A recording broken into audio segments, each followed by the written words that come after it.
Hello, welcome back. This is the second half of the workshop on reels, and we are joined by Ian Muir, who is going to talk to us about how he goes about composing, but in particular about two special tunes, both reels. Susan MacFadyen joins us to talk to us about how she goes about putting a set of music together, in this case a set of reels for the Dance Angus MacLeod.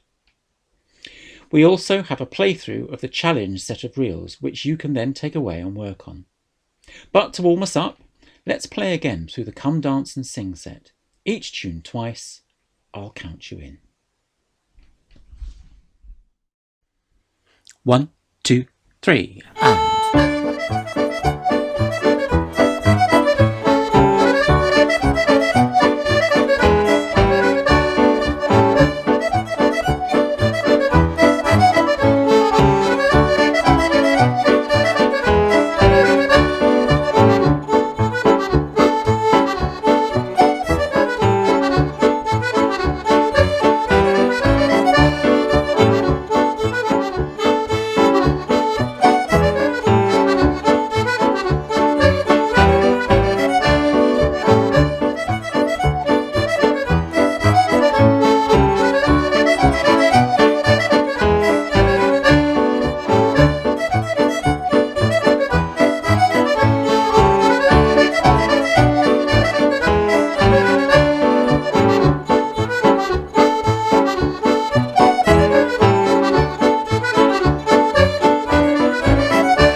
I'm sure that sounded good.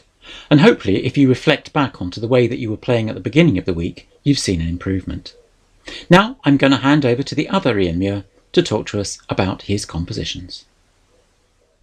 So thank you to Ian for asking me to do this workshop, a mini workshop.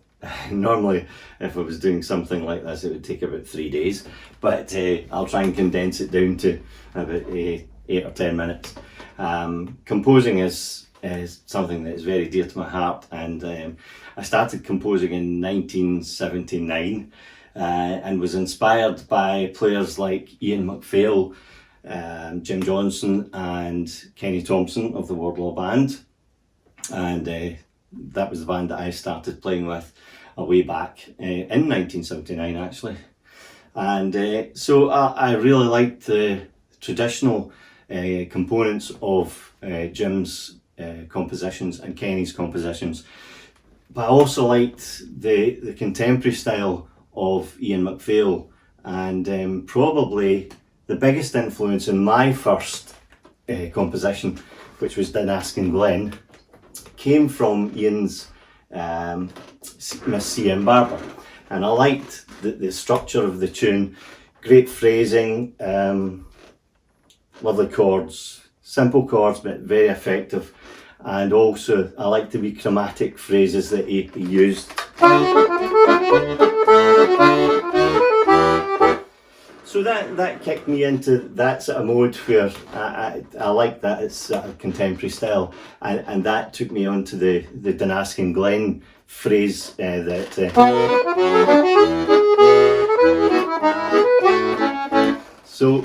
so big influence there. Over the years I've tried to vary my composing style, but at the end of the day you are who you are, and you become, you get into your own stylistic approach to composing music. And I always try to connect the melody line with an interesting accompaniment. That's the important thing. Some composers start with an accompaniment, bass line and chords, and then they add the melody line. So I tend not to do that. I tend to play the melody line. And I get inspired by another tune, something I can be playing away, a well-known tune, and then try and go into something that's new, something that I'm composing. And so I'm inspired by the previous tune, if you like, and I found that happens to me quite a lot. And it's often when you're not sitting down to actually compose a tune, that's when you actually compose a tune. So your mind is not actually on physically making a tune up. It just kind of happens. Don't ask me, I can't explain it. But that's sometimes how it happens. With the jigs, the strathspeys and the reels, I would normally start in the accordion. But for the slower tunes, maybe the slow airs, the waltzes, I would do the piano, use the piano as a base to compose the slower tunes. There are tunes composed for dancing, and there are tunes that are definitely not for dancing. And I have a tune book here that I brought out in 2010, I think it was. So, and there's 54 compositions in here, quite varied. A lot of them were composed for with dancing in mind, and for people who are in the dance scene. So there we go. There's tunes like Dance Angus MacLeod, Mr. and Mrs. McShane of Houston, Anne Harper of Came Hill. All these people were, are involved in the dance scene. And when you're composing for individuals, then you have to try and incorporate, hopefully if you know the people, incorporate their personalities into the tune if you can. And again, that's a difficult one to try and explain. But if they've got a kind of quirky personality, then it's good to have a bit of quirkiness in the tune. And so on. So that's when you're composing for individuals. think about them and think about how you would construct a tune that would make them smile. There are quite a few tunes in my composition book that are definitely not for dancing, and although there's a couple of them, strathspeys that I was asked in the past to write a competition style tune, and so this one, Ardare Strathspey, is a strathspey clearly, but you wouldn't play it for dancing.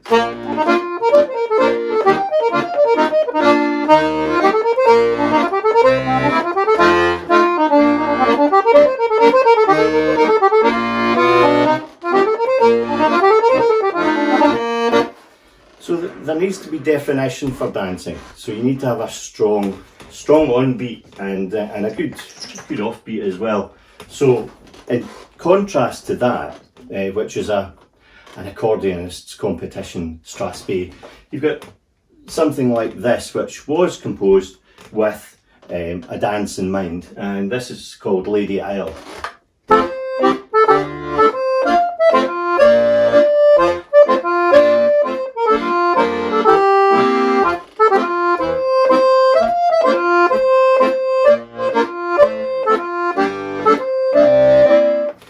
So you can hear the difference there. There's definite on beat. There's space for the music to breathe, and I think that's important when you're composing as well. You need to let the music breathe. Don't just have a jumble of notes. You have to have a format as well. So you have to have a structure to it, and you would revisit the structure, revisit the main theme, if you like, towards the end of the composition, so that it makes sense. You don't have just a jumble of notes that are going nowhere. You need to have a framework so that you can work to that. So usually the first phrase or two, that establishes the framework for the composition, and then you would revisit that, as I say, later on in the tune, so that it just pulls the whole thing together. As I say, I try to vary my composing style, but and later on I'm going to play a couple of tunes along with my son Cameron on piano. The first tune that I composed in Askin Glen, and the most recent tune, which I composed for Cameron actually, and called it Real for Cameron. And I guess that is probably a wee bit more contemporary than Askin Glen, but you can make up your mind about that.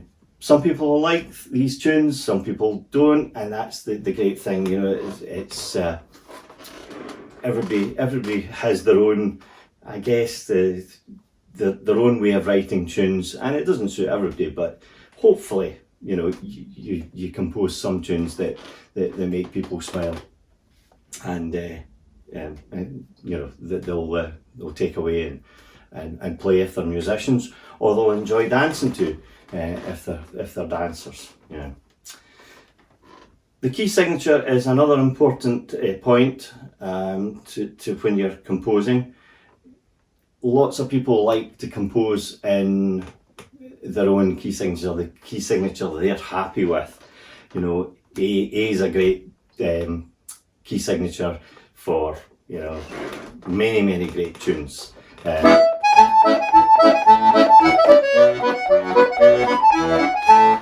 Deal along the tailors, and but you play that tune in any key. So but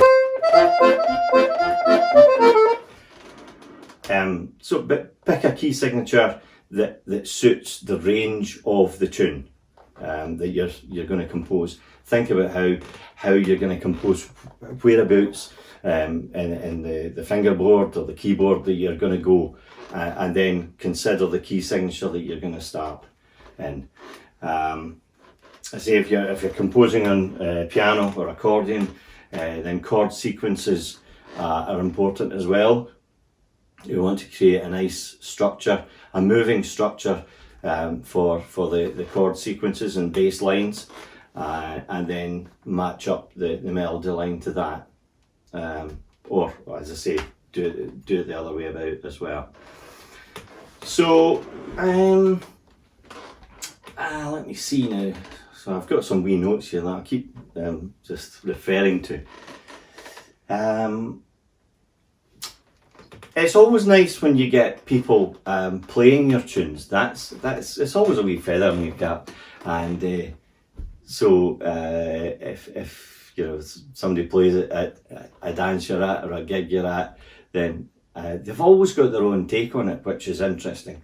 And their interpretation is really good to hear, and I enjoy listening to that, because I think, well, I wouldn't have necessarily played it like that, but I really like the way that that's happened. And we've got quite a nice example, a very nice example actually, of Alan Nicholson in Shetland, who was playing with his band in the live situation at the Clickamin one year, and he played Dance Angus MacLeod, and with one or two wee twists. And I thought, when I heard it, I thought, oh, that's cheeky, really nice cheeky. And I thought, do you know, I would never have thought of doing that with that particular phrase. So I really like when other players take your tunes and play them and put their own stamp on it. That's really interesting. So what we're going to do now is I'm going to ask my son Cameron to come and sit at the piano with me, and we're going to play Dance Angus MacLeod and then Rule for Cameron. I hope you enjoy them.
There we go, that was Dance Angus MacLeod and Reel for Cameron.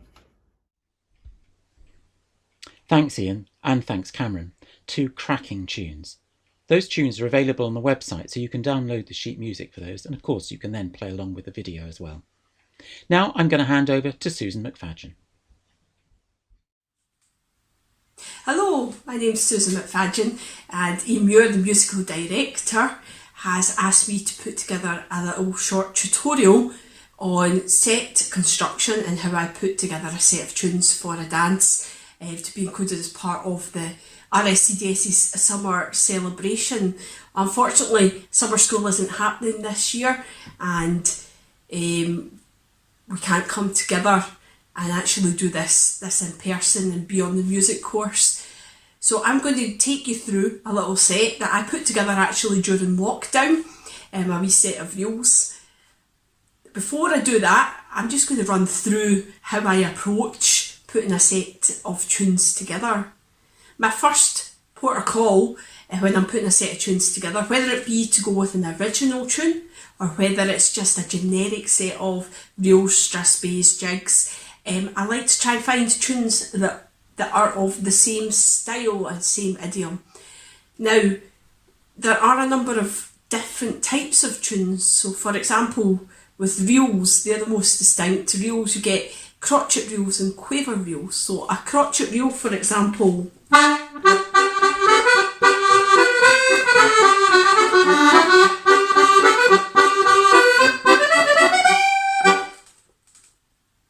it's quite a simple tune.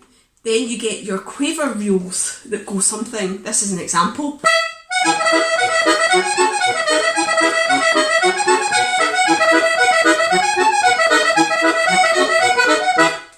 Now, if I was to put those two tunes together, they don't particularly sit well together. Let's have a listen.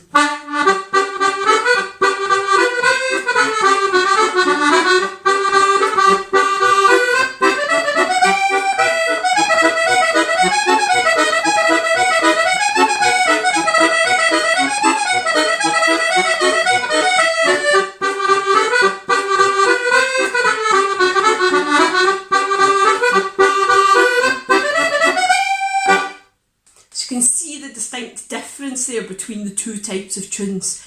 It's the same with strathspeys. You get your more pastoral type strathspeys and your much more traditional snappy strathspeys. So again, I would never be putting a slower type strathspey with a snappy strathspey.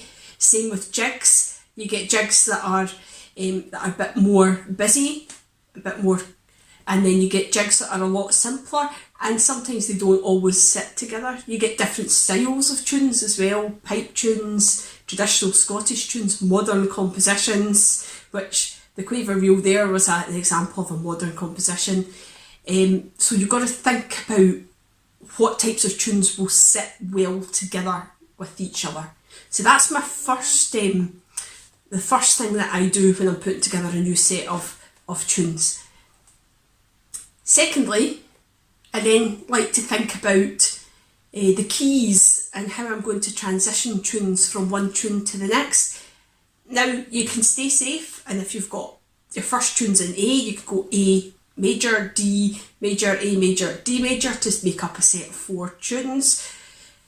Or you can be that little bit more adventurous. The set that I'm going to take you through starts in the key of F, then we go to the key of G, then we go to the key of D, and then we finish off in the key of F again, and we'll show you how we transition from the key of D back to the key of F. Sometimes when you're putting sets of tunes together, I'll trawl through music books and then I'll categorise the tunes to what types of tunes they are, and then I'll put them together after that. And sometimes you might end up with 2 or 3 sets from the tunes that you picked out.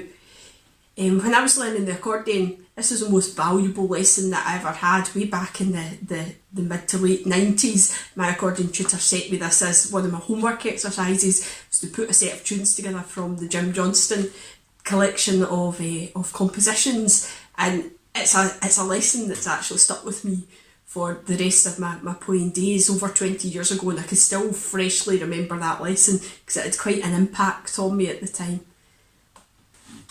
The set of tunes that I have chosen for you is for the Dance Angus MacLeod, and it is a 4x32 bar reel, and I started with the original tune, which is by Andrew Rankin, in the key of F.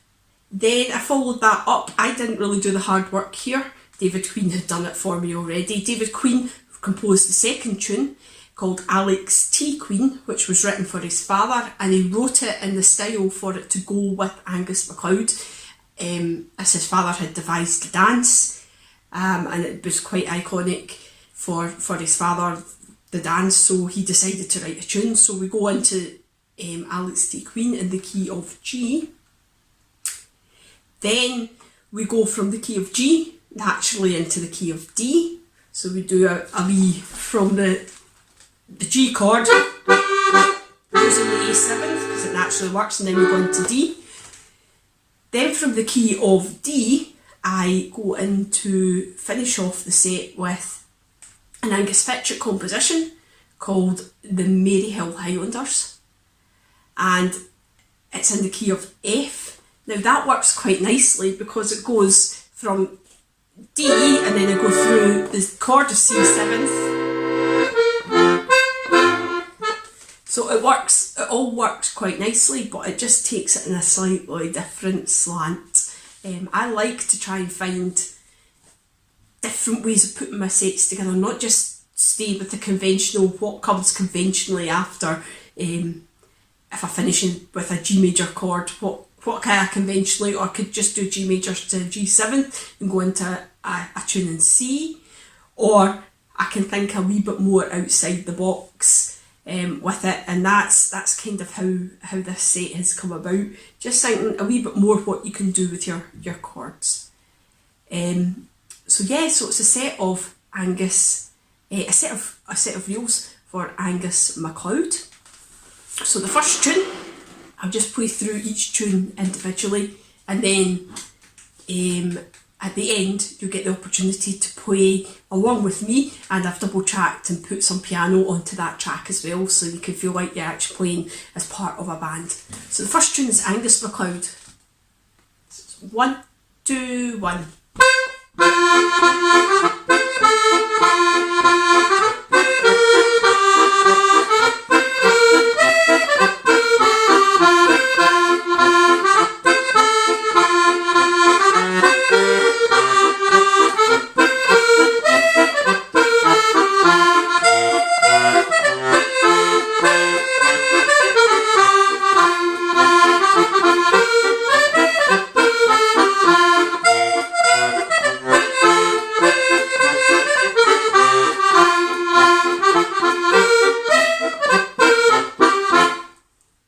So you can see that tune swings along quite nicely. It's a wee crotchet tune. So we go from Angus MacLeod, which goes. So to the D7, it actually works really quite nice, going from the F up to the D7 to go into G. So the second tune is Alex T Queen by David Queen. And those that are regulars at summer school will know that David has been a teacher at summer school for the last couple of years and was due to be deputy director this year, but unfortunately it's been cancelled until next year, so we'll take up that post next year. So yeah, it's Alex T Queen and it's in the key of G. So we go 1, 2, 1.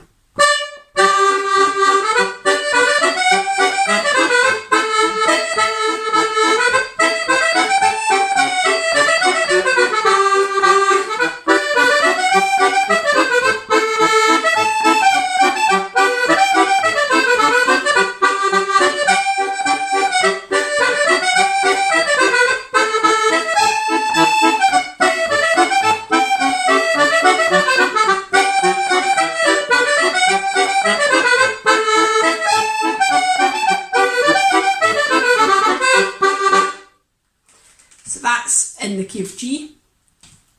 The third tune in the set is The Lass of Gowrie and it's in the key of D. So we go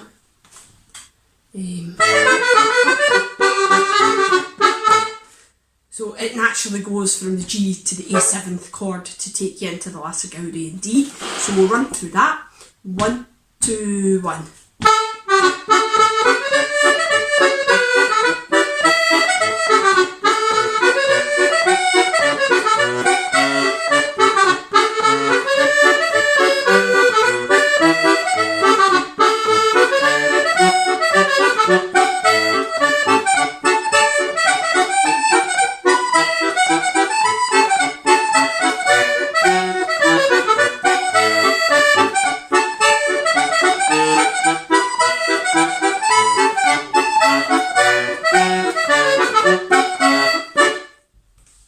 So that's The Lass of Gowrie. And we finish off, we go from The Lass of Gowrie into the key of F. So it goes. So it naturally goes from D through the C7 and down into the key of F. So we'll try the last tune, which is the Maryhill Highlanders, which is composed by Angus MacLeod. 1, 2, 1.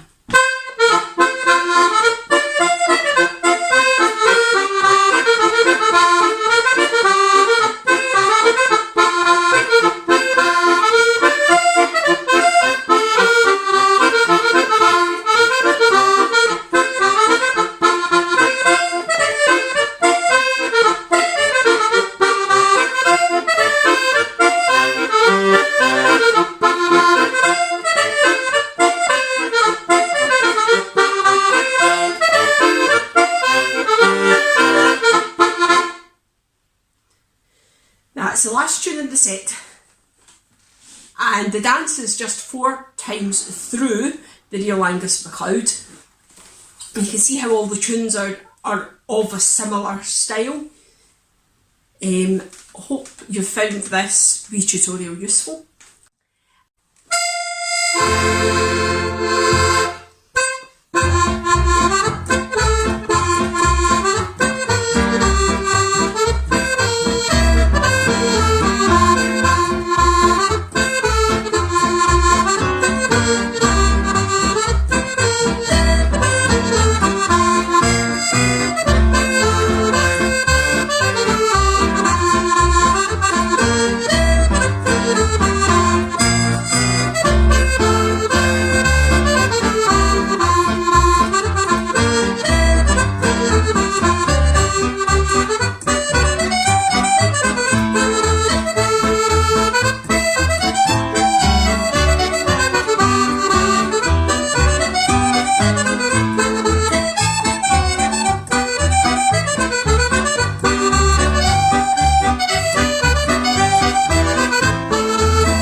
Thanks, Susan. It's always interesting to see.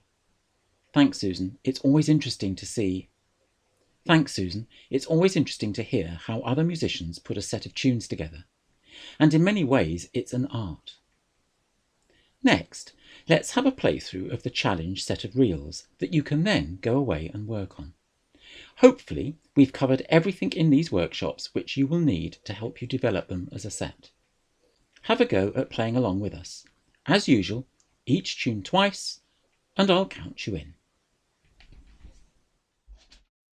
1, 2, 3,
Well, that brings this series of workshops to a close.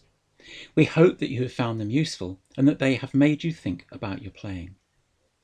All the resources should be available on the website by the end of this weekend. There will also be details of the collaborative project that I would like to run using these materials. The sheet on the website will explain how that will work. I'd especially like to thank Gillian for her input. I'm sure the fiddle players amongst you will have found her hints and tips really useful. So all that it remains for me to do is to say thank you for joining us, happy playing, and goodbye.